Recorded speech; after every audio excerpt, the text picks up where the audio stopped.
Ces deux bactéries au nom un peu compliqué, on risque d'en entendre un peu plus parler dans les prochains mois, prochaines années.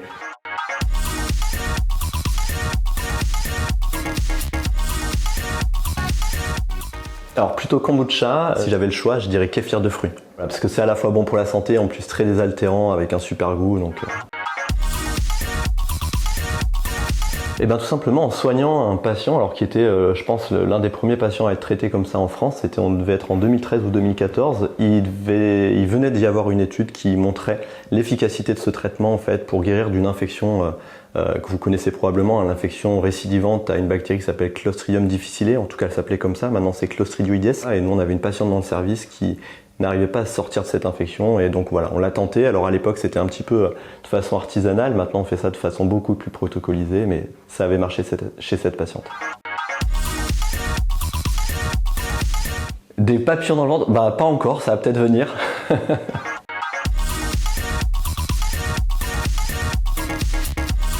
Alors j'ai écrit ce livre tout simplement parce que j'avais la chance, par mon intérêt, par mon métier, mon intérêt envers le microbiote intestinal, d'être au courant un peu des dernières découvertes scientifiques, et puis il y en a tous les jours.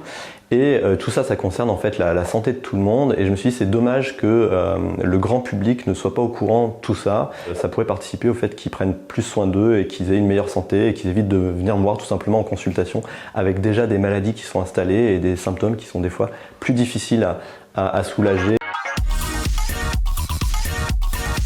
Bien sûr, même beaucoup plus, parce que du coup c'est un livre qui se fait un peu vieillissant. Moi j'essaye d'apporter des petites nouveautés, puis surtout j'ai travaillé avec une illustratrice, Alice Varocco, qui a fait du super travail et qui a fait vraiment des beaux dessins. Il y a plein de couleurs et ça permet de faire passer toutes les informations un peu scientifiques de façon vraiment beaucoup plus sympa.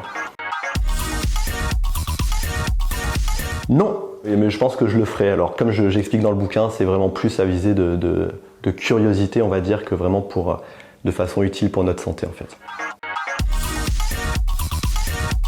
Bon, il y en a deux qui fascinent un peu le monde scientifique actuellement, et les noms sont un peu, voilà, c'est un peu compliqué, hein. C'est des noms de bactéries. Il y a Faecalibacterium prosnitzi, qu'on appelle F-Pro, et puis il y en a une autre qui s'appelle Akkermansia mucinifila.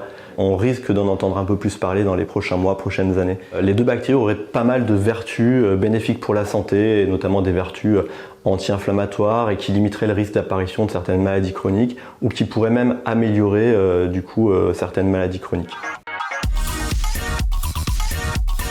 Alors sans aucune hésitation, la SM, en tant que bon Clermontois, puis là la saison part pas mal.